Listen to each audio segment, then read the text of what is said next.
we remain steadfast in our commitment in delivering local news that matters, stories that inspire, enriching the lives of Filipinos in the Philippines and across the globe.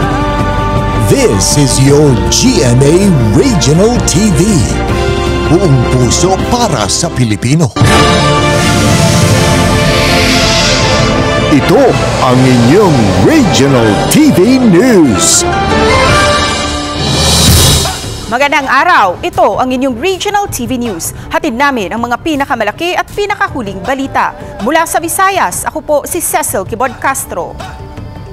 Mula rito sa Mindanao, ako po si Sara Hilomen Velasco. At mula naman dito sa Luzon, ako po si Chris Zuniga. Ilang rice retailers sa iba't ibang rehiyon hindi pa nagpapatupad ng price ceiling sa bigas alinsunod sa kautusan ni President Ferdinand Bongbong Marcos Jr. Ilang magsasaka naman sa probinsya ng Iloilo, posible raw huminto muna sa pagtatanim bunsod ng pagbaba ng presyo ng palay. Ito ang tinutukan live ni Zen Kilantang ng GMA Regional TV 1 Western Visayas. Zen?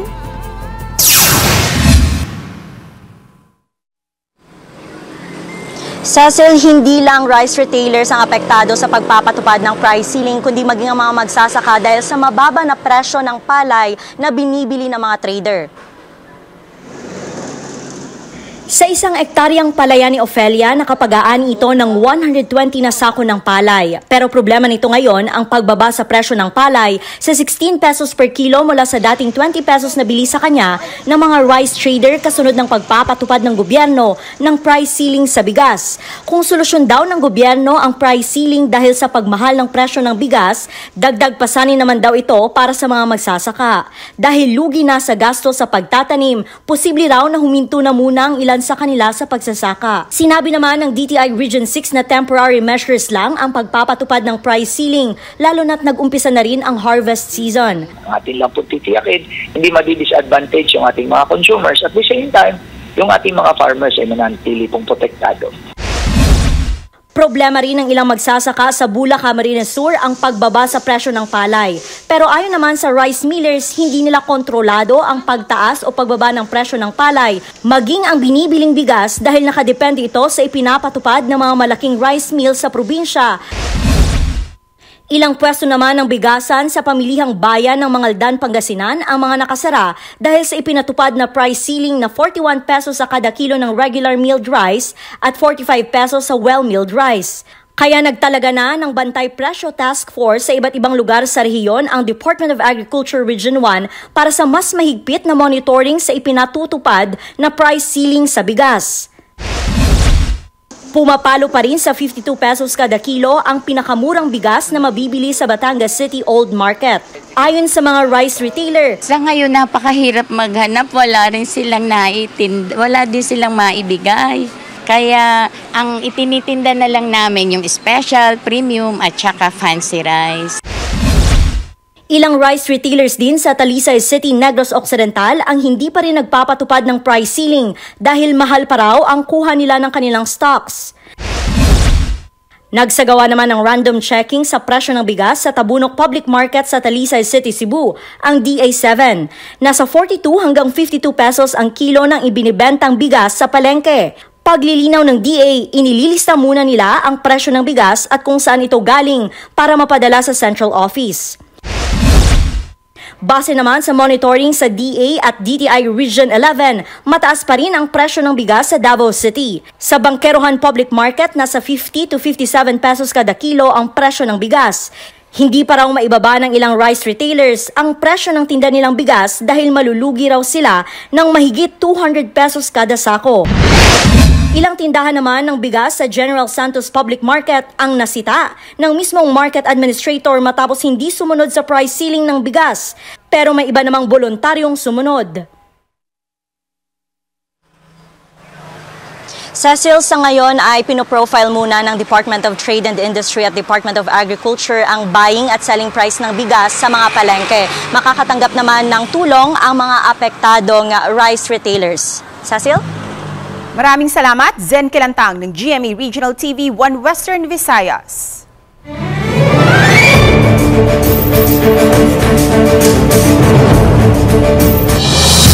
Mahigit 1.4 milyon na kandidato naghain na kanilang COC para sa October elections. Ayon yan sa Commission on Elections. Para sa barangay and SK elections sa October 30, nasa 672,432 ang iboboto. 42,027 ay para sa pagka-barangay chairperson at mahigit 294,000 para sa sangguniang barangay members. Ayon kay COMELEC 7 Regional Director Attorney Lionel Marco Castillano, ipapadala ang lahat ng COC sa COMELEC Manila kung saan dadaan ito sa isang review upang malaman kung sumunod sila sa proseso at nagsumite ng tamang requirements. Sa October 19, formal na magsisimula ang campaign period na magtatagal hanggang sa October 28. If you can follow instructions, siguro naman hindi ka rin dapat na maging kandidato.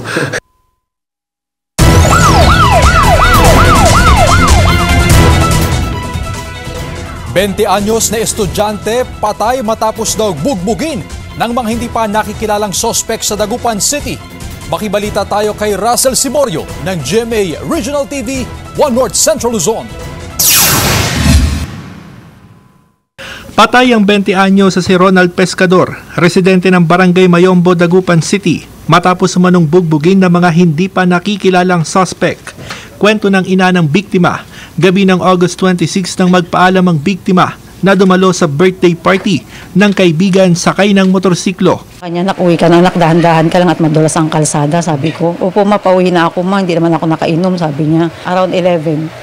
Bigla pong may tumawag sa akin, ate-ate yung anak niyo po nandun sa sabi niya. May mga sugat sa ulo at katawan ng biktima nang datna ng kanyang pamilya. Dinala siya sa ospital kung saan nanatili siya ng mahigit 1 linggo bago siya pumanaw nitong September 4. Ayon sa Dagupan City Police, unang inireport sa kanila na naaksidente ang biktima. Pero lumalabas sa inisyal na pagsisiyasat ng pulisya na nasawi ang biktima sa pambubugbog. Wala ring nakitang mga gasgas ang kanyang motorsiklo. Puntahan nyo nga, magkanda kayo ng investigation. Ako, yan, binugbog ng 3 kalalakihan yan. Yun ang lumalabas sa aming investigasyon. At kilala na namin. Mabait siyang bata, sir. Kahit saan po kayo magtanong dito sa PNR. Sana, sir, lumitaw na siya, sir. Kung sino man siya, makonsensya siya at sumuko na siya, sir, alang-alang sa anak ko. Third-year criminology student si Ronald at matayog daw ang pangarap niya sa buhay. Nananawagan ng hustisya ang mga kaanak ng biktima. Parang hindi namin kaya na wala siya, tapos ganun ang ginawa nila sa kapatid ko. Tapos yung sa may gawa po sa kapatid ko, sana lumabas ka na kasi wala namang ginagawang masama yung kapatid ko. Mula sa GMA Regional TV 1 North Central Luzon, Russell Simorio nagbabalita para sa GMA Integrated News. Isang mangingisda sa General Santos City ang na-rescue matapos ang ilang araw na nagpalutang-lutang sa bahagi ng Pacific Ocean sa Davao Oriental. August 23 nang pumalaot sa Mati City sa Davao Oriental si Julius Talaid na taga General Santos City para mangisda kasama ang mahigit 30 iba pang mangingisda. Pero ayon sa Coast Guard District Southern Mindanao, nahila raw ng nalambat na daan-daang kilo ng isda ang bangka ni Talaid dahilan upang mahiwalay siya sa kanilang mother fishing vessel at nadala hanggang sa bahagi ng Pacific Ocean. Hapon ng August 28 na nang matagpuan si Talaid ng isang Singaporean vessel na agad nakipag-ugnayan sa US Coast Guard na nakabase sa Guam. Agad din itong inabisuhan ng Philippine Coast Guard upang ma-rescue si Talaid. Agad sinuri ng ang medical condition ni Talaid at nang malamang nasa maayos itong kalagayan, iniuwi na siya sa General Santos City noong September 4. Pahayag ni Talaid na plano na raw niyang huminto sa pangingisda matapos ang pangyayari. Hindi niya na-control, so tuloy-tuloy yung hila ng malaking isda sa kanya going sa area ng Pacific Ocean. 38 sila. Sa isang fishing bangka na malaki, may 28 din na mga pakura. Pero kanya-kanya sila ng fishing ground. Bali-hiwa-hiwalay sila. Kayong na-isolate kasi hinila po siya ng malaking isda na kanya nahuli. Sa 5 ka adlaw, wala na, di na gani may isa akong kamot na ako gani. Ang paksit akong mga panit ako, kung madan ng liki na, kung do katil minod na kay buhay perminti basa o umol tubig na ako nga. Kung kuwaon dyan ko na yun, wadyo ko mahimo. Salig linggo sa iya yun.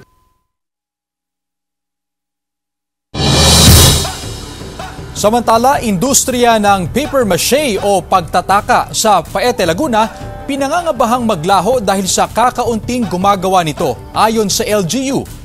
Ang detalye sa report ni Paul Hernandez ng GMA Regional TV, Balitang Southern Tagalog.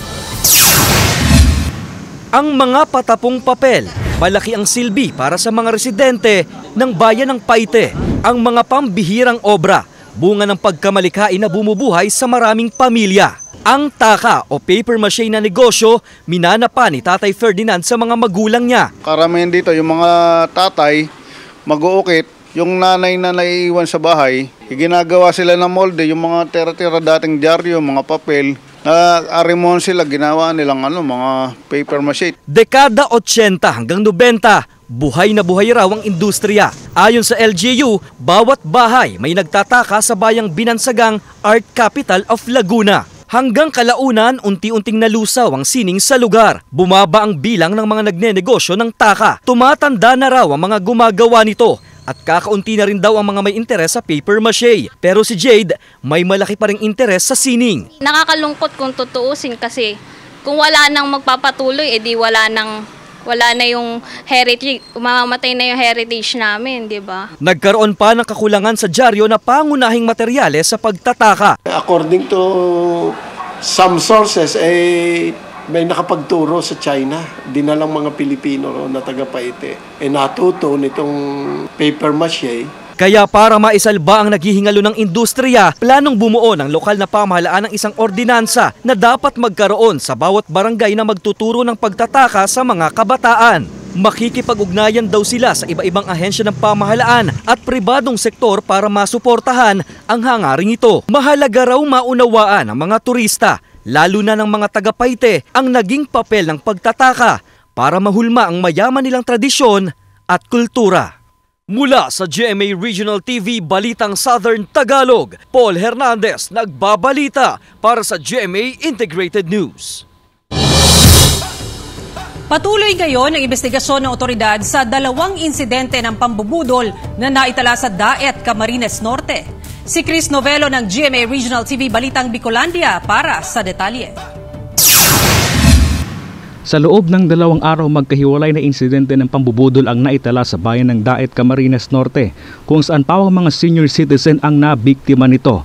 Ayon sa isang biktima, lumapit sa kanya ang isang babae sa bahagi ng Barangay Lagon na umano'y naghahanap ng bahay na pwedeng bilhin.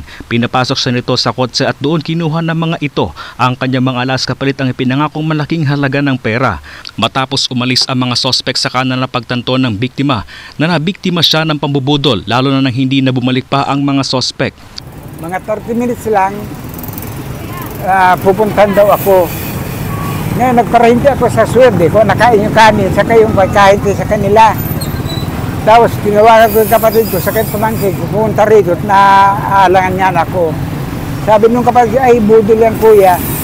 Matapos lamang ang isang araw, isang individual naman ang dumulog sa kapulisan na nabiktima rin ng kaparehong modus. Sa investigasyon ng mga otoridad, posibleng mga sindikato ang nasa likod ng mga naturang insidente. Ang target po nila ay itong mga maedad na nagwi-withdraw ng pera sa mga bangko. Nagpapatuloy pa sa ngayon na ginagawang investigasyon ng mga otoridad habang nagpaalala naman ang mga ito sa publiko na laging mag-ingat at maging alerto sa lahat ng oras para maiwasan ang mga ganitong insidente. Mula sa GMA Regional TV Balitang Bicolandia, Chris Novelo, nagbabalita para sa GMA Integrated News. Mga residente ng isang coastal barangay sa bayan ng Santo Domingo, Albay na mangha matapos mapadpad sa baybayin ng kanilang lugar ang mga isdang bulinaw. BFAR ipinaliwanag ang dahilan ng pagdagsa sa baybayin ng mga naturang isda. Si Jessica Kalinog ng GMA Regional TV Balitang Bicolandia para sa detalye. Yung mga silak, nagsigakyatan! Ang dami! For the first time, naghilid po yung mga hindi na kailangan lambatin. Mapabata man o matanda, kanya-kanyang pulot ng maliliit na isdang ito na tinatawag na bulinaw na napadpad sa baybayin ng Barangay San Isidro, Santo Domingo, Albay. Ang insidente, first time daw na nangyari ayon sa mga residente sa lugar. Nasa gilid na baga, so mga silag, yaw na talaga sa may baybay, nagpurutin na O kumbaga yaw talaga susira, nagdaragsaan talaga susira, kadakol-dakol talagang sira. Halos ilang banyera ng mga isda ang naipon ng mga residente na kanila namang ibinenta. Paliwanag ng Bureau of Fisheries and Aquatic Resources Bicol, Normal na nakararating sa baybayin ang maliliit na isda kahit pa sa ibang lugar dahil sa ilang kadahilanan. Number one, because of high tide or strong current. So pag makusog ang alon, ang tendency natutulod niya ang mga saradit na sira, causing them to wash ashore. Ayon pa sa BFAR, ang karagatan sa San Isidro, Santo Domingo ay bahagi ng pathway o daanan ng mga dolphin at iba pang malalaking sea creatures na kumakain ng maliliit na isda, na isa pang posibleng dahilan kung bakit napadpad sa baybayin ang maraming isdang bulinaw. Ang panawagan ng ahensya kapag may napadpad sa baybayin ng mga isda, malaki man o maliliit, dapat na laging ipagbigay alam sa kanilang tanggapan o sa nakakasakop na LGU para sa kaukulang aksyon. Mula sa GMA Regional TV, Balitang Bicolandia, Jessica Kalinog, nagbabalita para sa GMA Integrated News. Ito ang inyong Regional TV News. Ito ang inyong Regional TV News.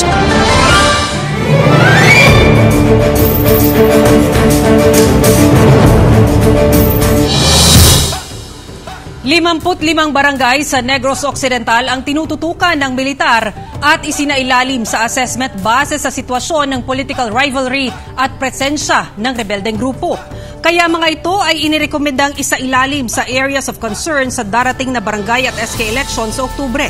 Ang nasabing bilang ay mula sa inisyal na bilang na 101 hanggang bumaba sa 55 na barangay na lang ang minomonitor ng otoridad. Kaya kung isa sa ilalim ang mga ito sa areas of concern sa eleksyon ay magdedepende na sa COMELEC ayon sa militar. Samantala, siniguro naman ng Negros Occidental Police Provincial Office na nakahanda ito upang masiguro na magiging mapayapa hindi lang ang campaign period sa probinsya kundi maging ang araw ng eleksyon. Meron tayong several parameters Yung isa dyan is meron bang heightened political rivalry? May presence ba ng CPP-NPA? May threat ba? Meron bang mga available na private armed group?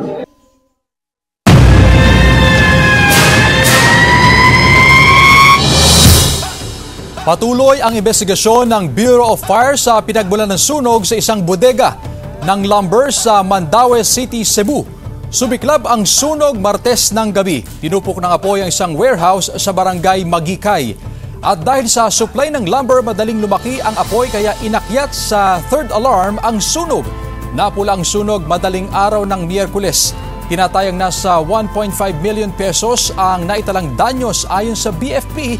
Walang nasugatan sa insidente. Sa Tagbilaran City, sa lalawigan ng Bohol, isinagawa ang kick-off sa National Teachers Month na dinaluhan ni Vice President at DepEd Secretary Sara Duterte. Ang detalye sa ulat ni Nico Sereno ng GMA Regional TV Balitang Bisdak.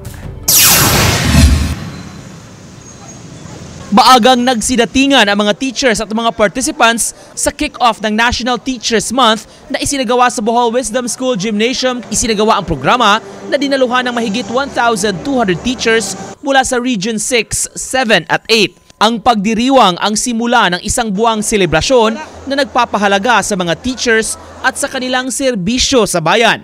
Kasamang dumating ni Vice President Duterte si Senator Amy Marcos. Pinasalamatan ng kalihim ang mga guro sa kanilang dedikasyon sa trabaho at batid ng ahensya ang kanilang mga sakripisyo. Sa programa ay ipinalam din ni Duterte ang ilang good news para sa mga teachers. Isa na rito ang guidelines na ilalabas ng DepEd para ma-outline ang mga administrative task ng mga guro. Layunin ng DepEd na mabawasan ang admin works ng mga guro para makapag-focus sila sa pagtuturo sa mga bata. Ayon din sa BISE, ngayong school year, mabibigyan ang mga teachers ng 30 araw na break sa summer vacation. Sa panahong ito, walang DepEd activity na gagawin para makapagpahinga ang mga guro. The Department of Education's matatag agenda is not just a slogan. It is our roadmap to institutionalizing reforms within the department. This includes the protection of your rights and the promotion of your welfare. Paunang programa lang ito para sa mga guro kaugnay sa pagdiriwang ng National Teachers Month. Mula sa GMA Regional TV Balitang Bisdak, Nico Sereno nagbabalita para sa GMA Integrated News. Isang tao patay habang 2 naman ang sugatan sa magkahiwalay na aksidente sa Camarines Sur. Si Jessica Kalinog ng GMA Regional TV Balitang Bicolandia para sa detalye. Dead on the spot ang isang rider habang sugatan naman ang backrider nito matapos makabanggaan ng isang pampasaherong bus sa National Highway sa Barangay San Jose sa bayan ng Pili, Camarines Sur. Ayon sa report, napunta ang motorsiklo sa kabilang linya ng kalsada na naging dahilan para bumangga ito sa kasalubong na bus. Sa lakas ng impact, pumailalim pa ang rider sa naturang bus na naging dahilan ng kanyang pagkamatay habang agad namang itinakbo sa ospital ang backrider nito. Samantala, sa bayan ng Bato, Camarines Sur naman, nahagip sa dashcam ng isang sasakyan ang pagbangga ng sinusundan nitong SUV sa isang tricycle sa bahagi ng Maharlika Highway. Sa lakas ng pagbangga, tumilapon ang babaeng sakay ng tricycle na agad naman itinakbo sa ospital habang ligtas naman ang driver nito. Sa inisyal na investigasyon ng mga otoridad, pinaniniwala ang nakatulog ang driver ng SUV nang mangyari ang aksidente. Hinihintay na lamang sa ngayon ng mga otoridad kung magsasampa ng kaso ang mga biktima sa mga driver ng mga sasakyang sangkot sa magkahiwalay na aksidente. Nagpaalala naman ang mga otoridad sa mga motorista na laging mag-ingat at maging alerto para maiwasan ang mga ganitong aksidente. Mula sa GMA Regional TV, Balitang Bicolandia, Jessica Kalinog, nagbabalita para sa GMA Integrated News. Isang kakaibang cloud formation ang namataan sa Lucban, Quezon. Ayon sa Pag-asa, ang lenticular cloud na karaniwang napagkakamalan na UFO ay madalas na nabubuo sa mga bulubundukin. Tutukan sa report ni Paul Hernandez ng GMA Regional TV Balitang Southern Tagalog. Tanaw na tanaw sa bahaging yan ang Mayhay Lucban Quezon Road ng kakaibang hugis ng ulap na yan. Kwento ng uploader na si Jason, galing siyang Binyan, Laguna at pauwi na sa Mauban, Quezon nang mapahinto sa pagmamaneho ng motor. Hindi raw niya napigilang kuhanan ng litrato ang agaw pansing cloud formation. Nakakamangha nga po kasi alam po namin na ulap talaga siya. Pero yung formation lang po talaga, nabighani nga po kami, gawa na po yung formation niya ay para talagang tornado. Napakalawak niya. Hindi naman daw siya natakot nang namataan ito. Pagkamangha ang naging komento ng ilang netizens sa kakaibang forma ng ulap. Ayon sa eksperto, lenticular cloud ang tawag sa cloud formation na ito. Nakadalasang nabubuo sa taas ng mga bundok dahil sa direksyon ng hangin. Dahil sa layered nitong hitsura at malalenting hugis nito, kadalasang napagkakamalan pang UFO. Actually, makikita yung tabi na po nun, yun yung Banahaw. Bundok Banahaw na po yung katabi ng cloud formation. Nabubuo raw ang lenticular clouds umaga man o gabi. May mga kaso at sightings din ito sa mga flat terrain o patag na lupain. Wala raw pag-ulan sa lugar ng namataan ito. Sadyang maulap lang daw ang papawiri ng sandaling iyon. Mula sa GMA Regional TV, Balitang Southern Tagalog, Paul Hernandez nagbabalita para sa GMA Integrated News. Ito ang inyong Regional TV News.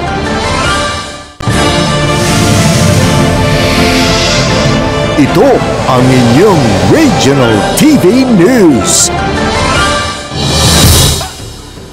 66 anyos na babae nalunod sa hanggang tuhod na baha sa bakura ng kanilang bahay sa Binmalay, Pangasinan. Samantala, PCG rescuer nasawi sa kasagsagan ng rescue operation sa Tubao, La Union. Narito ang report ni Joan Punsoy ng GMA Regional TV 1 North Central Luzon. Nasawi ang 66 na taong gulang na babae matapos malunod sa baha sa kanilang bakuran sa Barangay Baybay Polong, Binmalay, Pangasinan. Ayon sa pulisya, magsasalok lamang daw ng tubig ang biktima sa poso ng aksidenteng madulas at matumba sa baha na hanggang tuhod ang lalim. May bali ang isang paa ng biktima at posibleng nahirapan na rin daw siyang tumayo o umahon. Wala ring ibang tao sa lugar nang mangyari ang insidente. Siya, sa ring fracture sa right foot, ma'am, papilay-pilay. Kaya doon na siguro, ma'am, hindi na siya nakaano doon. Binawian ng buhay matapos tangayin ng rumaragasang ilog sa kasagsagan ng search and rescue operation sa Sitio Daeng, Barangay Halog East, Tubao, La Union, si Coast Guard Petty Officer 3rd Class Ponciano de la Cruz Nesperos. Miyembro si Nesperos ng Special Operations Group Northwestern Luzon na rumisponde sa drowning incident sa Sitio Daeng sa gitna ng masamang panahon. Nagbigay na rin ng pagpupugay ang La Union Provincial Government sa kabayanihan ni Nesperos. Sinusubukan ng GMA Regional TV 1 North Central Luzon na makuhanan ng pahayag ang kaanak ng biktima. Mula sa GMA Regional TV 1 North Central Luzon, Joan Punsoy, nagbabalita para sa GMA Integrated News. Nasa 22 taon na pinaniniwala ang biktima ng human trafficking ang na-rescue ng mga otoridad sa Zamboanga City. Agad ni-rescue ng mga operating unit ng Philippine Navy katuwang ang iba pang law enforcement units ang nasa 22 individual na lalabasan ng bansa mula sa isang pribadong pantalan sa Barangay Baliwasan, Zamboanga City. Sa naturang bilang, 3 sa mga ito ay minor de edad at hinihinalang biktima ang mga ito ng human trafficking matapos madiskubre na walang maipakitang kaukulang dokumento para makapagbiyahe. Ayon sa Naval Forces Western Mindanao, dinala na ang mga na-rescue sa Women and Children Protection Center Mindanao Field Unit para sa investigasyon, profiling, assessment at evaluation bago sila i-transfer sa DSWD Region 9 Processing Center for Displaced Persons bago makabalik sa kani-kanilang pamilya. Tinaguri ang Christmas at Lantern Capital ng bansa muling nagningning dahil sa pagdami ng mga binibentang parol. Narito ang balita ni Joan Ponsoy ng GMA Regional TV 1 North Central Luzon. Muling sumigla at nagningning ang tinaguriang Christmas at Lantern Capital of the Philippines, ang syudad ng San Fernando sa Pampanga. Pagpatak ng Burmans, nagsulputan na ang kabi-kabilaang pwesto ng nagbebenta ng lanterns sa kahabaan ng Jose Abad Santos Avenue. Meron naman bumibili kahit paano. Pero kapag nagano na yung kalahati na September, yung mabenta na. Hindi mo mas magandang bumili ngayon kasi mas mura pa tapos mahaba naman yung mahaba naman yung warranty nila. Ang metal LED, classic kapis at plastic parol na mabibili mula sa 700 hanggang 3,500 pesos. Posibleng tumaas ang presyo habang papalapit ang Pasko. Highlight sa mga display ngayong taon ang 5 talampakan na parol. Kung iba naman ang trip, may choices din tulad ng Eiffel Tower, mini giants parol at mga poinsettia parol na may garland na. Kasi yung number 1 na dito sa atin sa San Fernando. Number 1 sa mga parol. Kaya pa masapos quality pa yung mga gawa. May mga parol na rin sa Angeles City. Makikita ang mga parol sa kahabaan ng Abacan Bridge. Pinangalanan ang mga parol na Ningning Christmas Lanterns na sumisimbolo sa pag-asa at katatagan ng mga Anghelenyo sa gitna ng anumang hamon sa buhay. Mula sa GMA Regional TV 1 North Central Luzon, Joan Punsoy, nagbabalita para sa GMA Integrated News. Samantala, mapapanood niyo po ang episode na ito sa official website ng GMA Regional TV, www.gmaregionaltv.com. Pwede rin kayong bumisita sa aming official YouTube channel, GMA Regional TV, at i-click ang subscribe button para sa pinakamainit na balita mula sa mga rehiyon. Nais naming pasalamatan ang mga kapuso sa iba't ibang panig ng Pilipinas, maging ang mga kapuso natin abroad. Dahil sa GMA Regional TV, local news matters. Kami ang Regional TV News, buong pwersa para sa mas malaking misyon at mas malawak na paglilingkod sa bayan.